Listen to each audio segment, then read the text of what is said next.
Hello students, आज हम lecture 6 में पढ़ेंगे सॉलिड स्टेट के topic number of atoms on a unit cell.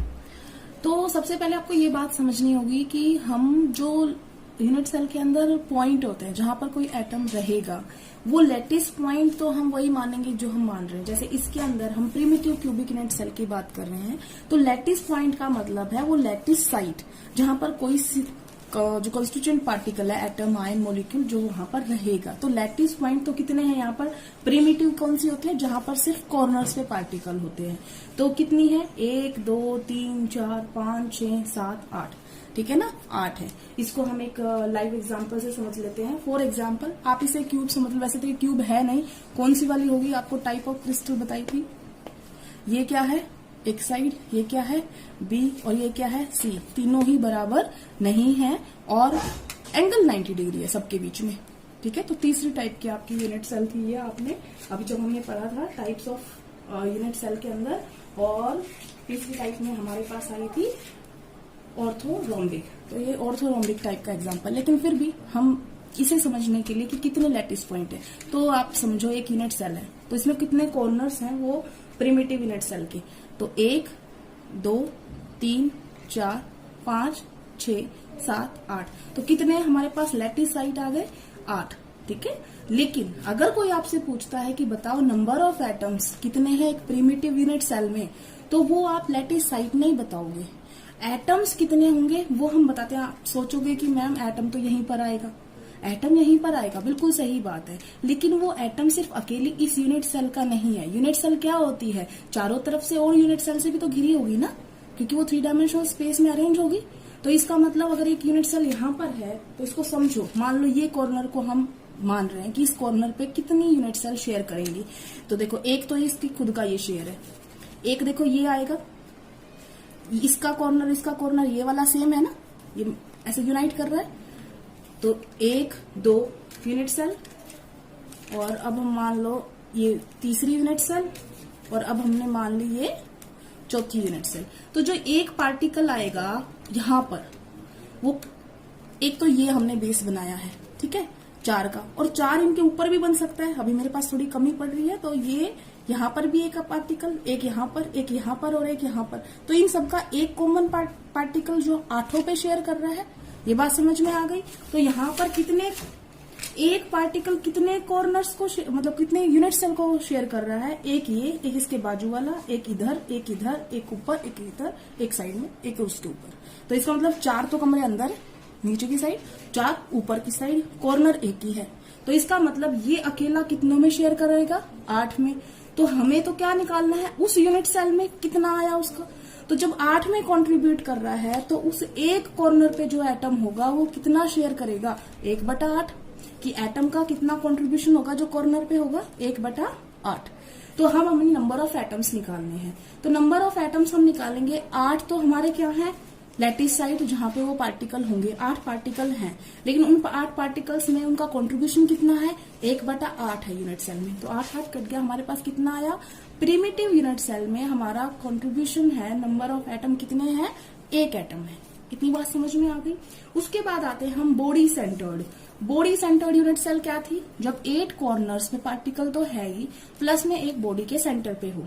तो 8 कॉर्नर्स का तो अभी आपने निकाला था 8 × 1/8, अभी जो निकाला। प्लस में बॉडी का सेंटर क्या होता है? जैसे ये यूनिट सेल है, 8 पार्टिकल तो यहाँ पर हो गए, ठीक है ना, और एक इस बॉडी के अंदर, मतलब इसको खोलोगे तब अंदर एक पार्टिकल रख दोगे। तो अब 8 की तो ये शेयरिंग से हमने निकाल लिया कि इसका तो कंट्रीब्यूशन आएगा 1। लेकिन जो हमने अंदर रखा है मॉलिक्यूल या एटम या आयन, जो भी कॉन्स्टिट्यूएंट पार्टिकल है, वो 100% इस यूनिट सेल का है। उसे कोई यूनिट सेल आगे पीछे रखने से कोई शेयर नहीं कर सकती, तो पूरा उसी का कंट्रीब्यूशन होगा। तो 1 + 1 कितना हो गया? बॉडी सेंटर्ड के लिए हमारा 2 एटम्स आते हैं। तो अगर कोई आपसे पूछता है कितने नंबर ऑफ एटम्स होते हैं बॉडी सेंटर्ड यूनिट सेल के लिए, तो आप बता सकते हो 2 एटम्स होते हैं, 2 CP होते हैं, कॉन्स्टिट्यूएंट पार्टिकल्स। अब हम बात कर रहे हैं अगली फेस सेंटर्ड यूनिट सेल के लिए। तो फेस सेंटर्ड के लिए पहले आपको ये समझना है कि फेस सेंटर्ड सेल बोलते किसे हैं। तो फेस सेंटर्ड सेल क्या होता है कि नंबर ऑफ पार्टिकल्स जो हैं वो 1 2 3 4 5 6 7 8 पार्टिकल्स तो कॉर्नर्स पे रखे गए हैं, प्लस में फेस के सेंटर पे। तो कितने फेस होते हैं यूनिट सेल के अंदर? 1 2 3 4 5 और ये 6, कितने फेस हो गए? 6 फेस के सेंटर पे, यहाँ एक, यहाँ एक, यहाँ एक, ठीक है, ये हमने पहले भी डिस्कस कर लिया था। तो लैटिस साइड फेस सेंटर में कितनी हुई? 8 तो लैटिस साइड कॉर्नर वाली है, 6 फेस के सेंटर वाली है, टोटल लैटिस साइड हमारे पास है 14। अब लेकिन हम बात करना चाहते हैं नंबर ऑफ एटम्स कितने हैं फेस सेंटर यूनिट सेल जो है उसमें, तो अब उसका कंट्रीब्यूशन पता करेंगे। तो कॉर्नर्स का तो कंट्रीब्यूशन आपने पहले ही डिस्कस कर लिया कि 8 पार्टिकल्स कॉर्नर्स में हैं और एक पार्टिकल कंट्रीब्यूशन 1/8 है, तो टोटल एटम्स इससे आ गए 1। अब इसकी बात कर रहे हैं फेस के सेंटर पे होता है, अगर पार्टिकल यहाँ पे है, मान लो कोई पार्टिकल, वो इस यूनिट सेल में कितना कंट्रीब्यूशन देगा? मान लो एक पार्टिकल इधर इस एग्जैक्टली इस जगह पे कितना पार्टिकल देगा? तो हमें पहले ये सोचना पड़ेगा कि ये पार्टिकल कितने को शेयर करेगा, अपना ये यूनिट सेल कितनों से शेयरिंग कर रहा है। तो अब देखो ये फेस है, तो एक और यूनिट सेल जुड़ेगी तो ऐसे जुड़ेगी। अब चाहे आप कैसे भी रख लो, आप इस फेस को किसी और के साथ शेयर नहीं कर सकते। इसका मतलब जो वो पार्टिकल फेस के सेंटर पे है वो इन 2 यूनिट सेल के अंदर ही कंट्रीब्यूशन करेगा अपना। तो इसका मतलब एक पार्टिकल 2 में कर रहा है तो उसका एक यूनिट सेल में कंट्रीब्यूशन कितना आया? 1/2। तो ये हो गया हमारा 6 पार्टिकल फेस के सेंटर पे थे, हाफ कंट्रीब्यूशन हो गया, तो ये कट गया 3 और हमारे फेस के सेंटर के आ गए 4। उसके बाद आते हैं हम एंड सेंटर, ठीक है। एंड सेंटर्ड जो यूनिट सेल है इसका मतलब होता है 8 कॉर्नर्स पे 2 फेस सेंटर जो अपोजिटली चार्ज हैं, ठीक है।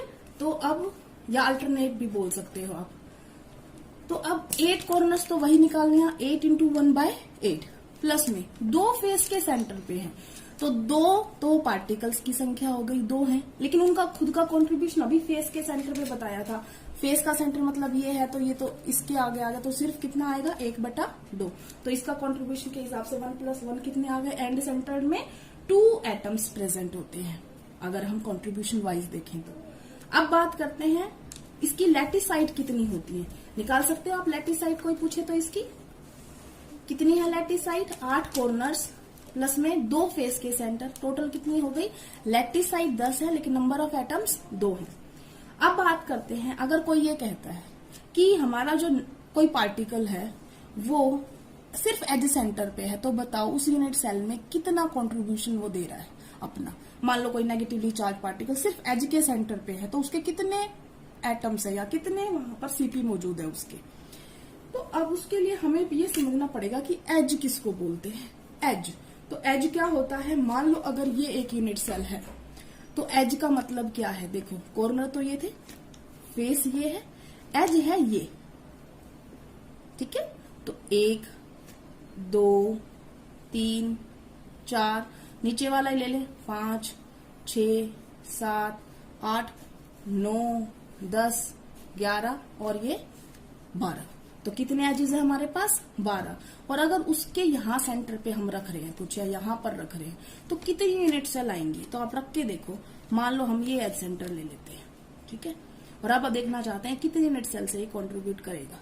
तो एक तो ये इससे कर ही रहा है, दूसरा ये लाइन देखो किसकी किसकी कॉमन होगी ना। तो अगर मैं एक यूनिट सेल यहाँ रख देती हूँ उसके पास में, तो अभी 2 से कर रहा है, लेकिन एक बिल्डिंग ऊपर भी हो सकती है उस लाइन की। ये किसी की छत बन रही है तो ये ऊपर वाले की किसी की क्या बन जाएगी? फ्लोरिंग बन जाएगी। तो ये हो जाएगी एक इधर और एक इधर।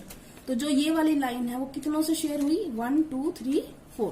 तो ये देखो ये कॉमन है ना इनका, ये वाली चीज सबकी कॉमन है, ये ऐसे जुड़ेगा। तो जो पार्टिकल आएगा बीच में वो इन चारों का होगा। तो चारों का अगर वो एक पार्टिकल है तो एक यूनिट सेल में उसका कंट्रीब्यूशन कितना हुआ? 1/4। तो ये हम कट करके क्या लेके आ जाएंगे कि अगर कोई कहता है पार्टिकल सिर्फ एज के सेंटर पे है तो इसका मतलब उसके 3 पार्टिकल मौजूद हैं। आई थिंक आपको समझ में आ गया होगा।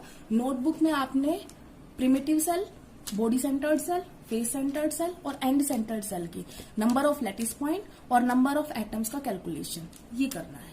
Thank you class.